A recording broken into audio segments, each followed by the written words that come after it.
Le cercle RH et un grand entretien aujourd'hui à la rencontre pour cette émission de rentrée à la rencontre de Catherine Barba. Bonjour Catherine. Bonjour Arnaud. Comment allez-vous? Très bien, et vous? Émission de rentrée pour partir avec vous sur le chemin des indépendants, puis sur votre chemin aussi, sur votre vie, parce que vous avez une vie évidemment absolument incroyable. Et vous sortez ce livre, La Bible des indépendants, se lancer et réussir à son compte chez Duno. Quand j'ai lu ce livre, alors pour tous ceux qui veulent... Ça vous a plu? J'ai trouvé ça formidable, surtout ceux qui auraient envie de se jeter, parce que c'est un peu le plan de l'été, on est sur son transat, on en a marre de son boulot de salarié, et on se dit qu'on va créer sa boîte et on va se mettre à son compte. Là, vous nous donnez des clés précises, mais avant tout, j'aimerais que vous nous donniez quelques éléments de votre parcours, parce que vous parlez beaucoup d'énergie, beaucoup de dynamisme, beaucoup de passion, et puis vous dites une petite phrase comme ça, qui vient éclairer le titre. Et vous parlez de votre foi, vous dites, je vous cite, « J'offre mes journées en prière, si on se connaît, tu le sais, les bondieuseries, c'est ma came. » Et tout d'un coup, j'ai compris pourquoi vous aviez écrit la Bible. Qu'est-ce qui se passe? Racontez-moi. C'est un clin d'œil, ce titre, en fait. Hein. C'est vrai qu'un titre de livre, je ne sais pas, moi, comment font les autres pour le leur, mais c'est venu assez naturellement. Moi, j'aime bien, et c'est un peu étonnant, mais dans mon boulot, quand on a quelque chose qui compte dans nos vies, on aime bien, on l'emporte avec soi partout. Mais moi, c'est ma foi, elle m'accompagne un peu partout. Et du coup, de temps en temps, discrètement, parce que je ne fais pas de prosélytisme, mais il y a des choses qui ressortent du big boss là-haut. Et moi, ça m'accompagne, ça me donne de l'énergie, ça me donne de la joie. Génial. Et ça fait partie de ma vie. Donc, la Bible des indépendants, c'est un petit clin d'œil. Oui, c'est un excellent clin d'œil, je trouve. Et quand même, un livre, il y a le titre, il y a ce que vous voulez laisser de vous, il y a votre parcours. On vous présente comme une sérieuse entrepreneuse, comme une femme qui a investi. Oui. Dès lors qu'elle a bien réussi, elle a réinvesti ensuite. Puis là, j'ai l'impression que vous êtes dans une troisième étape de votre vie. C'est quoi la troisième étape là? Vous êtes dans quoi là en ce moment? C'est la suite logique de tout ce que j'ai fait depuis 25 ans en fait. Hein. Je suis indécrotablement entrepreneur, moi, comme vous. Je suis quelqu'un qui se réalise dans l'action. J'ai effectivement commencé dans la tech au tout début, à l'époque des dinosaures. Et j'ai créé une première entreprise que j'ai revendue, puis une deuxième que j'ai revendue, une troisième aux États-Unis. 2020, États-Unis, c'est ça? Ouais, 2015-2020. Et puis, depuis mon retour, quand je suis rentrée en France, période post-Covid ou fin de Covid, j'ai vu, comme tout le monde, que le travail se transformait. On ne travaille plus autrement. Vous parlez de la révolution du travail, Ouais. J'ai bien noté, vous parlez de la révolution. Ouais, Pour vous, c'est une révolution. Le sens que l'on donne au travail, la place que le travail occupe dans nos vies, vous voyez bien, si vous fréquentez des plus jeunes générations, ils ne voient pas du tout le boulot comme nous. Et puis, il y a cette idée d'appétence pour avoir plus de sens, plus d'autonomie, plus d'équilibre. Et donc, se mettre à son compte, ça fait quand même partie des grandes options d'aujourd'hui. Il y a près de 10 millions de personnes qui travaillent, entre ceux qui font ça full-time, les slashers, comme on dit, qui ont un pied dans l'entrepreneuriat et un pied dans le salariat. Ça fait 10 millions, donc c'est beaucoup et ça continue à croître. Donc je me suis dit, c'est pas mal de mettre au service de tous ces entrepreneurs en herbe ou ces entrepreneurs à petite échelle, tout ce que moi j'ai appris pendant 25 ans de l'entrepreneuriat et de mon statut d'investisseuse. Il y a ce livre, et puis est-ce que vous faites dans Envie, on en parlera. Et puis il y a la deuxième partie du livre où vous dites, la passion, le courage, l'engagement, tout ça, c'est super. Mais ça nourrit pas. Mais ça nourrit pas. Ah, et donc, tout d'un coup, on se prend un peu la douche froide, on se dit, je suis passionné, mais si je connais pas ma cible, si j'ai pas un plan de trésor, si je sais pas gérer mon budget, si je suis pas un gestionnaire... Puis si je vais pas chercher les clients avec les dents... Alors ça, on va en parler dans quelques instants, parce que j'ai trouvé ça absolument incroyable. Rentrons dessus tout de suite. Commençons par la fin. Vous rassurez les indépendants, parce que les indépendants sont souvent un peu frileux. Ils sont polis.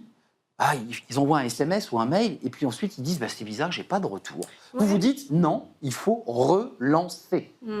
En fait, il n'y a pas que les indépendants qui sont frileux. Je pense que toute personne qui développe son activité, indépendant, entrepreneur au plus grand, ou bien même dans son entreprise, tout le monde a besoin d'avoir un esprit de conquête. On a toujours l'impression qu'aller chercher des clients, surtout en France, c'est pas très noble, c'est moche, C'est vrai. Et puis on dérange. Et je pense que c'est aussi une chose très importante qui est partagée dans ce livre, c'est l'esprit de conquête, d'audace, qui est un peu aussi le mindset des entrepreneurs, qui est partagé avec tous. C'est le mien, donc j'en parle très librement et je me sens bien légitime pour en parler. Et je crois que c'est pas simplement utile aux indépendants, je crois que cet esprit-là, il est très utile aux salariés aussi. Ouais. D'ailleurs, vous le dites au début du livre, on peut être indépendant tout en étant salarié. On ne parle pas que de ceux qui ont créé leur boîte seuls. C'est pour tout le monde, je pense. C'est pour tout le monde. Ça ne devrait pas s'appeler comme ça, peut-être. C'est de la Bible, mais de quoi? Des audacieux. Des audacieux. Ouais. Je voudrais la lire, cette phrase, peut-être pour démythifier la peur de ceux qui nous regardent et qui sont dans leur boîte, la tête dans le guidon pour cette rentrée, qui cherchent des clients, qui ont un peu peur. Vous dites, l'erreur à éviter quand tu prospectes, ne pas relancer, je considère que la relance est une politesse. Ouais. Waouh! C'est pas vrai, ça? Ah, mais c'est génial! Ouais. Mais ça permet aussi de faire tomber des murs et des appréhensions. Vous dites aussi dans ce livre, quand même, que si on ne connaît pas sa cible, on se trompe. C'est-à-dire, vous Bien dites qu'il sûr. faut être incollable Oui. sur sa cible, sur ce qu'on vise, sinon on passe à côté. C'est un peu l'erreur que font beaucoup d'indépendants. Ils veulent créer leur boîte, peut-être pour des mauvaises raisons. Non? Peut-être, en tout cas, il y a toute une méthodologie qui est effectivement celle que je partage chez Envie, ma 4e entreprise, une école pour entreprendre et vendre. École de vente, vous la C'est une présentez. école de vente, C'est ça. carrément, parce qu'au fond, le plus important, c'est pas tellement de lever de l'argent, des subventions, c'est quand même d'aller chercher des clients. Et donc, tout ce bouquin apprend comment je fais de façon très disciplinée et méthodique pour aller chercher des clients réguliers qui vont faire que je me paye bien, que je me nourris de mon activité que j'adore. Et donc, oui, une des erreurs, c'est, ça a l'air d'être assez trivial au fond, mais on se trompe de cible. À qui je vends quelque chose? Ce que je sais bien faire. Parce qu'en général, quand on crée à son compte et que ce qu'on vend, c'est son savoir-faire, qu'est-ce que je sais bien faire? Et une fois qu'on en est conscient, c'est à qui je le vends? Et ces gens-là ont-ils de l'argent? Souvent, on s'adresse à des particuliers où les arbitrages budgétaires sont quand même très, très forts. Et après, donc, est-ce qu'il ne faudrait pas mieux... On le fait beaucoup chez Envie, ça. Aller voir des entreprises qui ont peut-être plus d'argent, mais elles sont très sollicitées. Donc, comment est-ce que je sors du lot? Et là, c'est au-delà de la cible, c'est est-ce que mon offre est distinctive? Enfin, c'est toute la méthode d'Envie que je déroule dans ce bouquin avec des exercices. Alors, ça, évidemment, des questionnaires aussi, les questionnaires, exercices. Il y a des exercices. J'aime bien, je suis un peu maîtresse d'école, moi. Ouais, non, mais ça permet aussi de structurer, de savoir où on est. On pose un diagnostic, et puis ensuite, il y a effectivement des éléments plus didactiques. Vous venez de la tech, vous l'avez dit. Il y a aussi tout l'enjeu du marketing, du digital. Et là aussi, vous faites mettez des petits coups de pied comme ça. Tout le monde, on fait des likes, on envoie des LinkedIn, mais vous dites qu'il ne faut pas en faire n'importe comment. Il y a une stratégie derrière ça. Oui, mais la communication, c'est en vue de quoi, en réalité? Et c'est la communication digitale que je connais aussi un peu. C'est comment est-ce que je trouve ma place pour faire du digital, que ce soit les réseaux sociaux, mon site, une newsletter, une caisse de résonance, ce que je fais pour, in fine, aller chercher des clients. C'est assez simple, en fait, quand on a un plan, puis quand on est accompagné, c'est difficile de le faire tout seul. Et donc, oui, le digital, l'IA, ça fait profondément, intrinsèquement partie, je crois, du boulot d'entrepreneur aujourd'hui, d'indépendant. Ouais. Et il y a quand même le côté indépendant. Alors, juste d'un mot, peut-être que vous allez pouvoir nous éclairer. C'est toujours un peu flou. Alors, vous évoquez la loi Novelli qui a permis d'accélérer l'auto-entrepreneuriat. Oui, qui est sur la partie des indépendants. Mais c'est quoi indépendant-entrepreneur? C'est quoi la différence? C'est vrai que c'est marrant, il y a des débats sur le sujet. Un peu, je trouve. Est-ce qu'on est indépendant ou entrepreneur? Bon, pour moi, c'est si je suis mon propre compte de résultats, que ce soit pour me rémunérer moi, ou 10, 20, 100, 50 personnes. En fait, je dépends de moi pour aller chercher du chiffre d'affaires et pour développer mon activité. Donc, j'entreprends ma vie. Donc, un indépendant, on dirait, mais c'est un peu péjoratif, c'est un petit entrepreneur. C'est un entrepreneur à sa mesure, finalement. Et c'est très noble d'entreprendre à sa mesure. C'est très noble. Souvent, moi, les entrepreneurs, on en a un millier chez Envie, ils se considèrent un peu comme des entrepreneurs seconde classe. Vous voyez, ils viennent chez nous, ils disent « Oui, mais moi, je suis qu'indépendant. » Et donc, nous, moi, c'est aussi le fait d'avoir été si longtemps dans la tech, je suis là pour leur donner de l'ambition. Non seulement c'est noble, mais il faut voir grand. Ouais. Mais dans votre manière d'être aussi, dans votre personnalité, on a évoqué la foi qui vous guidait, enfin en tout cas cette énergie qui venait d'en haut, vous l'avez dit. On sent qu'il y a une énorme énergie, que chez vous, ça se tient aussi sur cette espèce d'envie de transmettre. Et en plus, la bonne nouvelle, c'est que c'est hyper communicatif, l'énergie. On fait tous les lundis matins, chez Envie, on fait un truc, d'ailleurs, je vous inviterai, on fait un rendez-vous de 15 minutes qui s'appelle le Barba Boost. Ça dure 15 minutes, de 9h à 9h15. Barba Papa, Barba Boost. Barba Papa, c'est mon père. D'accord. Et Barba Boost... Attention. Non, le Barba Boost, c'est 15 minutes où on demande à la communauté des thèmes. Donc, ça va être, je sais pas, rebondir après un échec, jouer collectif, croire en soi, oser la joie. Je prends ce thème. Moi, j'en parle 5 minutes avec mon expérience d'entrepreneur. Je donne des choses très concrètes. Mon associée Charlotte, qui est aussi conférencière en histoire de l'art, elle illustre le propos avec une œuvre d'art. Donc, ça ancre la pensée, ça fait prendre de la hauteur, enfin, on en sort plus intelligent. Et les 5 dernières minutes, on donne un petit défi pour la semaine pour dire, voilà, allez, à vous de jouer. Et donc ça, c'est vraiment un partage d'énergie et de mindset entrepreneurial qu'on fait pour les entreprises aussi, d'ailleurs. Et ça fait partie, effectivement, de moi, ce que je suis et que j'essaye de transmettre aussi dans ce bouquin. Chez Duno, se lancer et réussir à son compte, parce que réussir, c'est important. Se lancer, j'ai envie de dire, ça reste relativement rapide quand on pense à la création en soi. Ce qui est difficile, c'est de réussir et de durer. On voit évidemment les durées de vie d'entreprises qui meurent très vite, et vous les aidez finalement à prendre leur envol. Comment vous expliquez, vous qui avez ce recul et ce regard, et qui avez vécu aux États-Unis, Oui. que les salariés soient de plus en plus attirés par l'indépendance? Ils sont étouffés par leur manager, leur boîte ne leur correspond plus. Est-ce qu'il y a une crise du salariat? Parce qu'on voit le nombre grandissant d'indépendants. Ouais, c'est vrai, il y a une sorte de désamour du salariat, mais à tort, parce que moi, je travaille avec beaucoup de grandes entreprises et je vois qu'on peut totalement trouver du sens dans le salariat.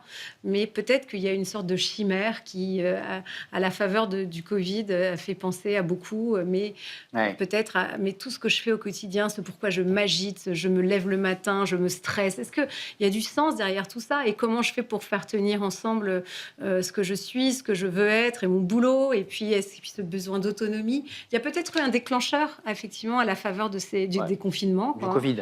Et puis, il y a aussi la tension économique qui fait qu'il y a des gens qui aspirent à être à leur compte, mais il y a ceux aussi qui y sont contraints. Et Exact. donc, dans tous les cas, ça Sortie fait de l'entreprise, pas le Ouais. choix, je crée ma boîte. Ouais, Ça, vous les avez chez Envie? Je voudrais qu'on dise un mot d'Envie, sans Ouais. eux, il faut préciser que je crois Sans que ENVI. ENVI. Envie. Ça marche comment? Là, ceux qui nous regardent se disent, tiens, elle a une pêche incroyable, Catherine, j'ai envie de rejoindre son réseau.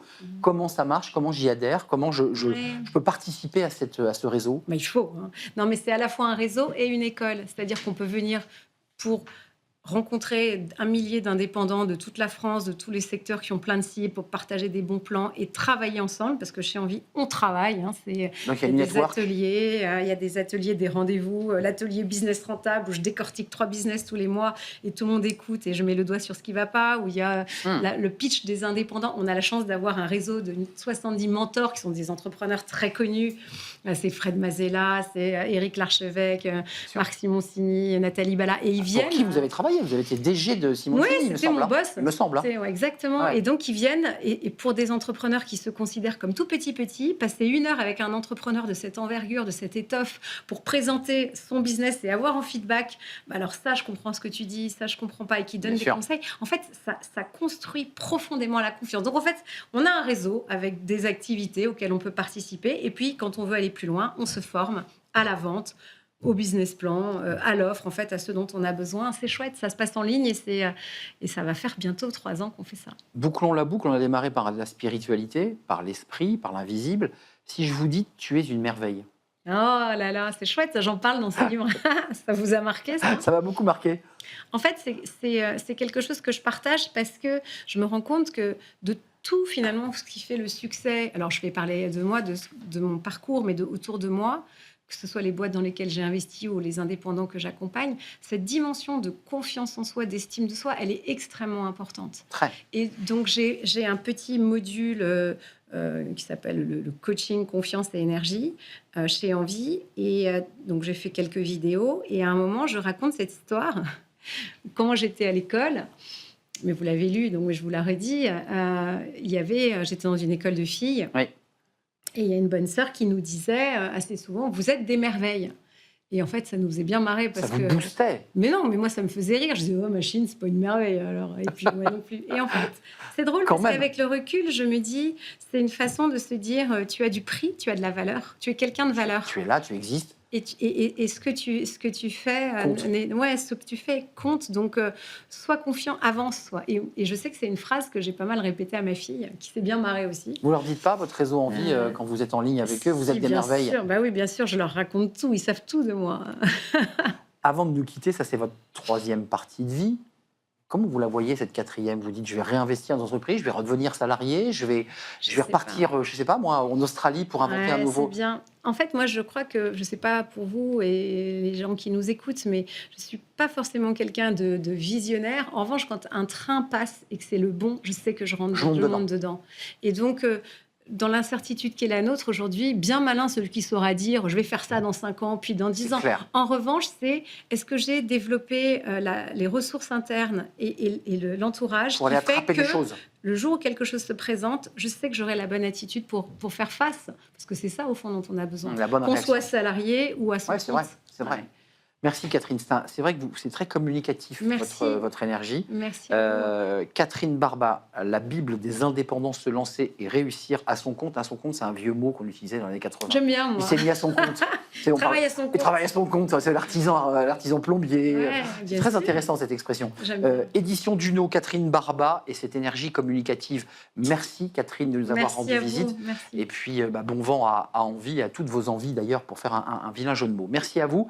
On tourne une page, fenêtre sur l'emploi. Là on revient à un sujet, justement, tiens, l'argent, le budget, les négos de salaire. Ça s'est passé comment les NAO?